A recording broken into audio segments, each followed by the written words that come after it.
Welcome back to Face the Nation. We want to continue our conversation now with Illinois Governor J.B. Pritzker. Governor, thank you for staying with us through the break. I want to follow up on something you said right before we took that break. You said you want to make sure people know who they are and not to vote for them. You were talking about Republicans, you said, trying to do things like ban teaching Black history, ban books, and ban CRT. Are you talking about people in Illinois? Who are you talking about? Where's that happening? Well, you asked me about school boards, and I'm telling you, we've got people running at the local level who believe that. But of course, the Republicans are carrying this as a national message. And honestly, it's something that's offensive to most Americans. This idea of banning Black history. It's important for people to understand the history of slavery in the United States, you know, and our entire U.S. history, warts and all. Okay. In Florida, where I think you're gesturing to, they are not banning Black history. It was specifically that AP college course. That's what you're referring to there, that version of it? Well, when they're trying to dive in and take over an AP history exam and edit it and edit out parts that they don't like, that's banning history. That's what they're doing in Florida. That's what Ron DeSantis is doing. Okay, a potential 2024 candidate. I want to ask you about the issue of abortion, because I know you are one of 20 Democratic governors very much deeply involved in trying to build a firewall here against restrictions. There's a Texas judge who may soon decide a case that could revoke the approval of the abortion pill, which is the most common kind of abortion in this country. If there is a ruling to restrict it, how will governors respond? What will you do? Well, in Illinois, we protect the other abortion drugs that are available, and we protect women's right to express their reproductive freedom. And so we're helping our clinics in Illinois. We're making sure that all the refugees from the states around us that have banned abortion know that there's an oasis here in the Midwest, here in the state of Illinois, to protect their health and their reproductive rights. Well, Walgreens is an Illinois-based pharmacy. I know you called in their CEO, Roz Brewer, for a meeting on Friday. They had announced they won't sell abortion pills in states in which Republican attorneys general have threatened legal action. Can you get them to change the policy? And that they're still waiting, I guess, on certification to sell the pill in Illinois itself. Can you get them approval? Well, that's something that happens at the federal level, but I offered to them to work with the federal government to try to speed up the process of certification. They want to certify it in Illinois, and they want to be able to sell it here. So we're going to help in any way that they ask us to. But look, on a broader scale, we should just recognize that these pharmacies need to protect women's health. That is the business that they should be in. And so in states where it's legal to have an abortion and legal to sell an abortion pill, they should still be doing it. And I've told them that. We need to make sure that the other pharmacies do the same. Mm-hmm.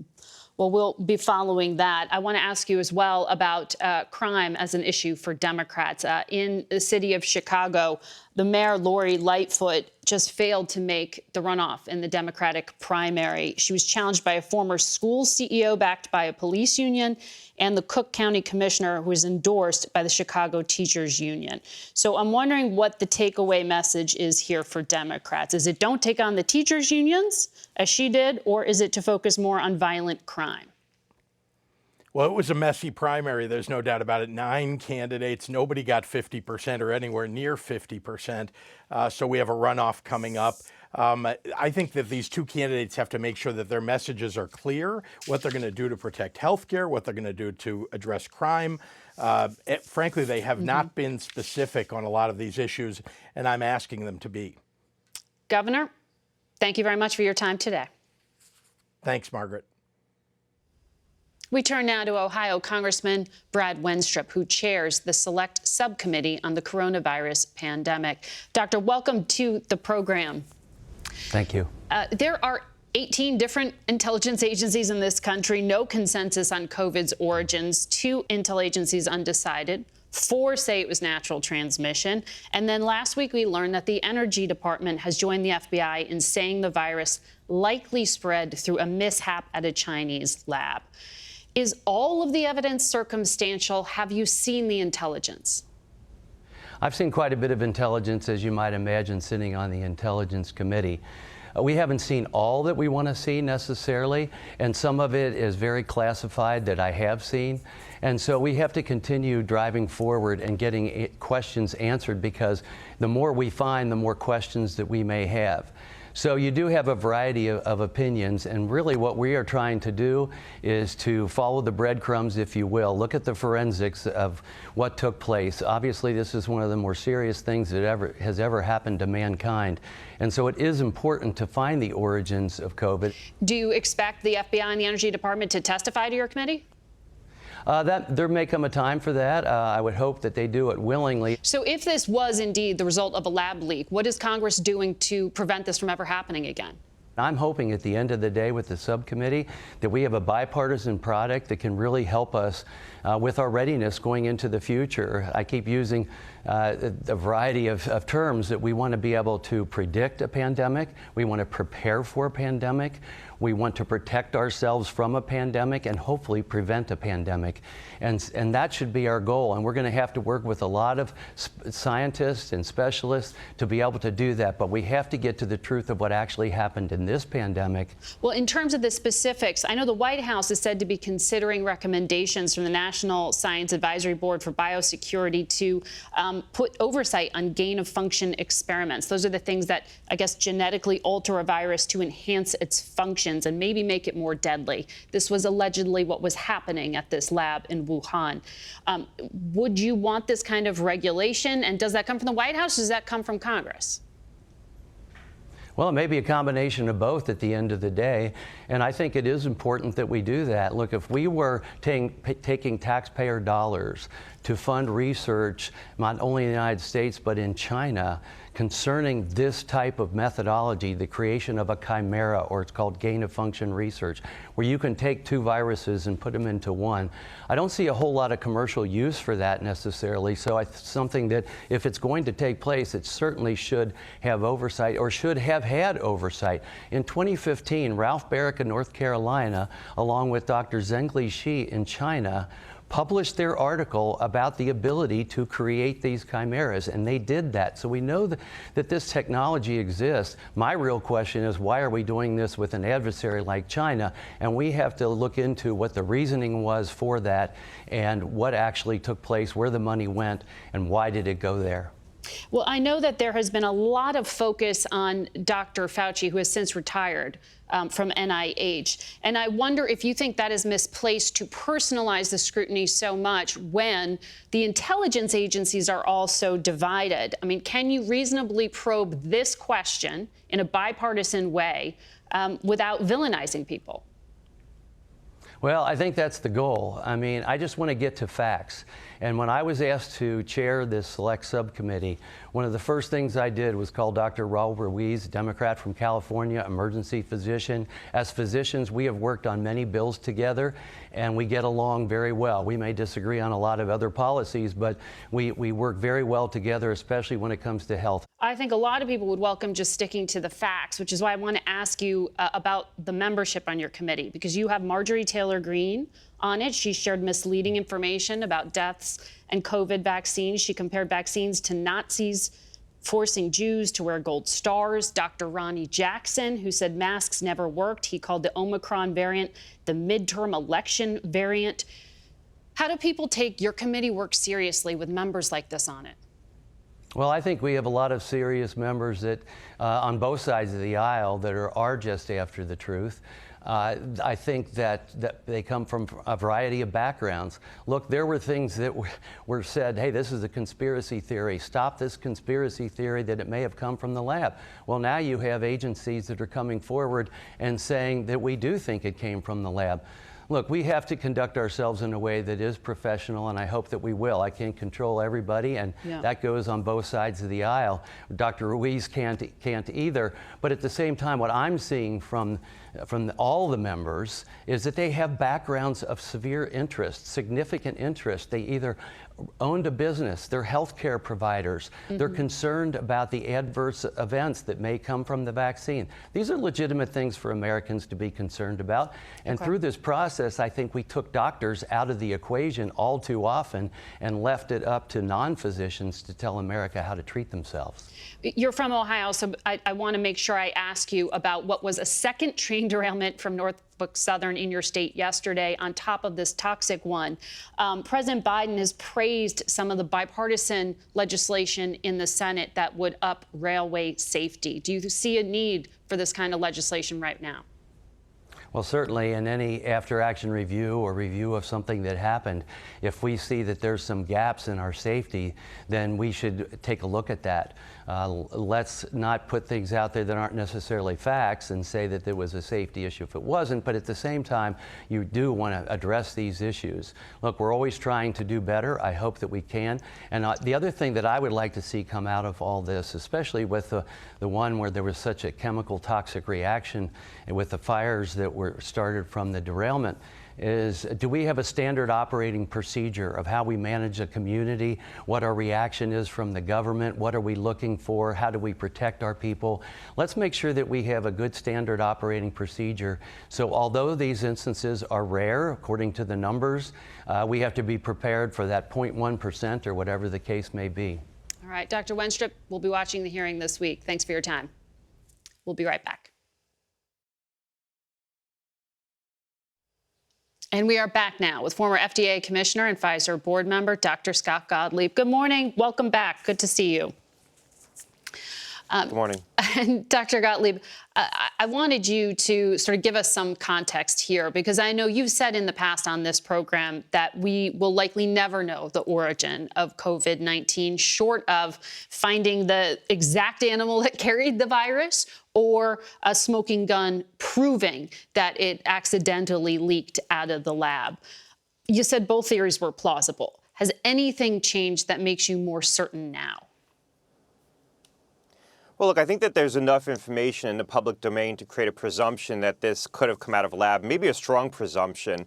We have seen some incremental reporting. There's classified information that hasn't been made public. You heard the congressman even refer to classified information that even Congress hasn't seen in this instance. And I think based on that premise that there's a likelihood that this came out of a lab, we may never be able to prove it with certainty.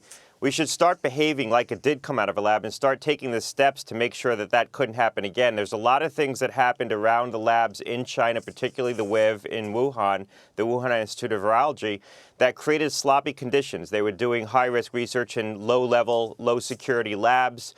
They were doing risky research. You heard the congressman talk about the gain-of-function research that was going on in that lab. We know the Chinese military was operating in that lab simultaneously.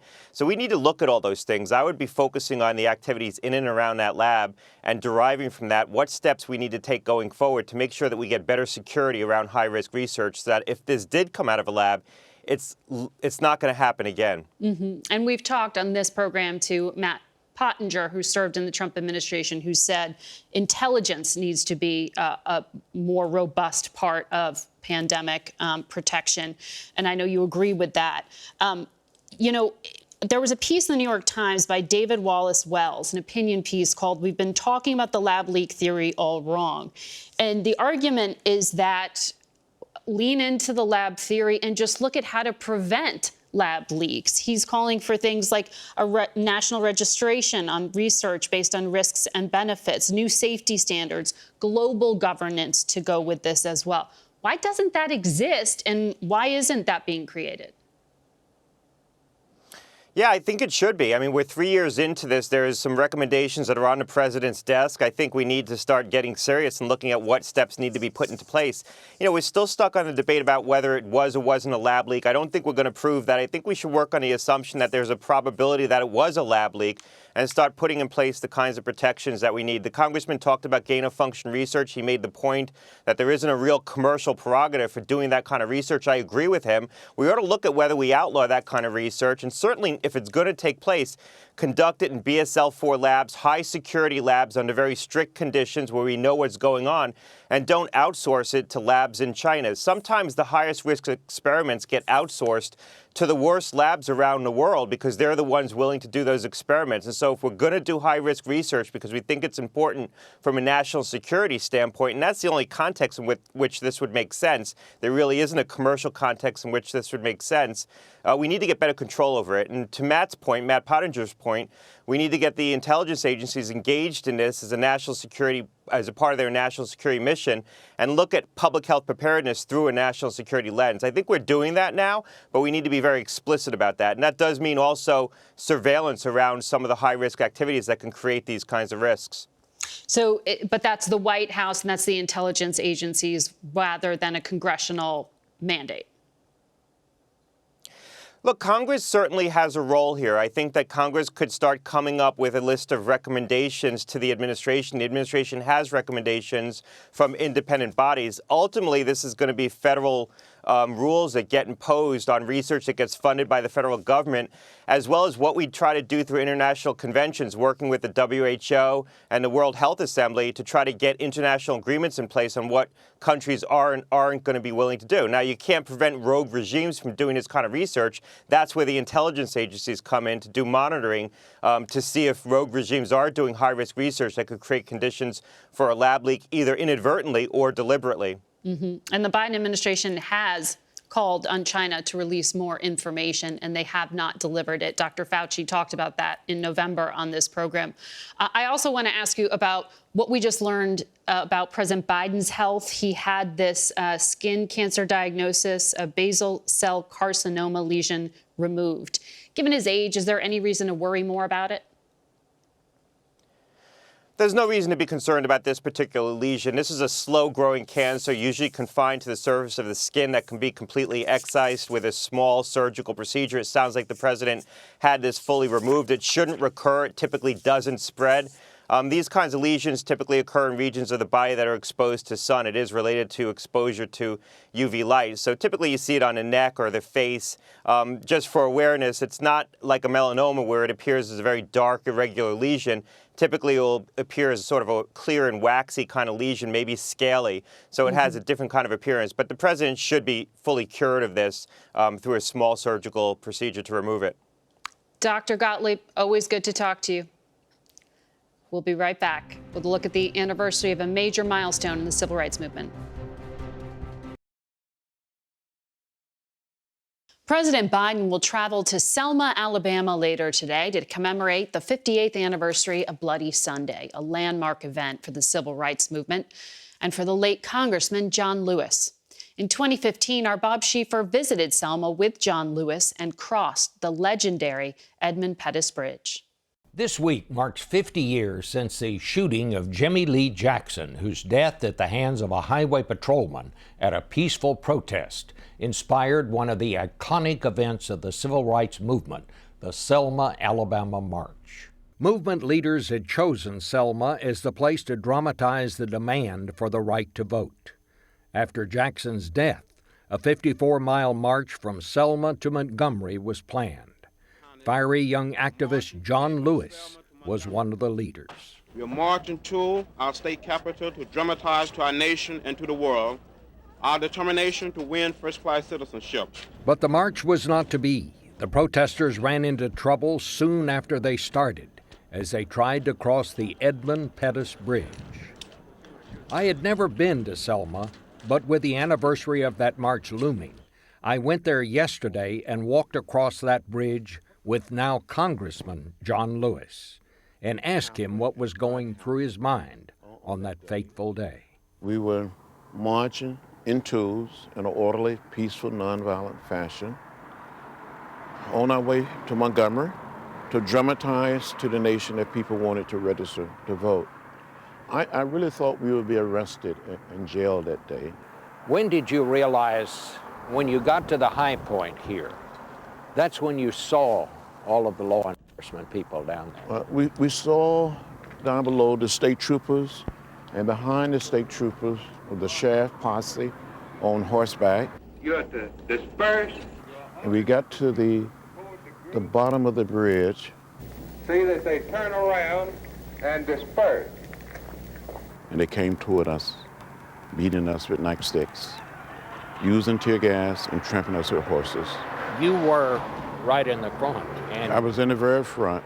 so you were among the first that was hit. I was the first person to be hit, and I still have the scar on my forehead.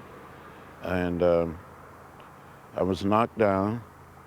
My legs just went out from under me. I thought I was going to down this bridge. I said to myself, this is the last protest for me. What happened? Do you remember anything after that? I remember being back at the church. I don't even recall how I got back to the church, but apparently someone carried me back, and I guess I become conscious, and someone asked me to say something to the audience, and I stood up and said, I don't understand it, how President Johnson can send troops to Vietnam and cannot send troops to Selma, Alabama to protect people who only desires to register to vote. And then, in a matter of weeks, of course, he did send the troops, and you were able to make that march to Selma. There is no cause for pride in what has happened in Selma. Their cause must be our cause too. Yeah, 2 weeks later, after President Johnson delivered that speech, we did make the march all the way from Selma to Montgomery. It was a sea of humanity marching on this highway. And you did have people protecting you then, all the way. All the way, people inspecting the bridges along the way, guarding the camps that night. It was our military. It was our military at its best. You know, Congressman, a lot of people who were not there, who didn't know how it was, they don't know how different it is now. Well, it's a different world. Back in 1965, only 2.1% of blacks of voting age were registered to vote in this county. You had to go down to the county courthouse. It was the only place you could attempt to register on the first and third Mondays of each month. You had to pass a so-called literacy test. There are people who asked to count the number of bubbles in a bar of soap, the number of jelly beans in a jar. People stood in unmovable lines. And so things are better, but not as good as they ought to be, I guess. Things are much better, but we're not there yet. We still have problems, and we'll make it. We will get there. Selma was the turning point. We'll be right back. That's it for us today. Thank you for watching. Until next week, for Face the Nation, I'm Margaret Brennan.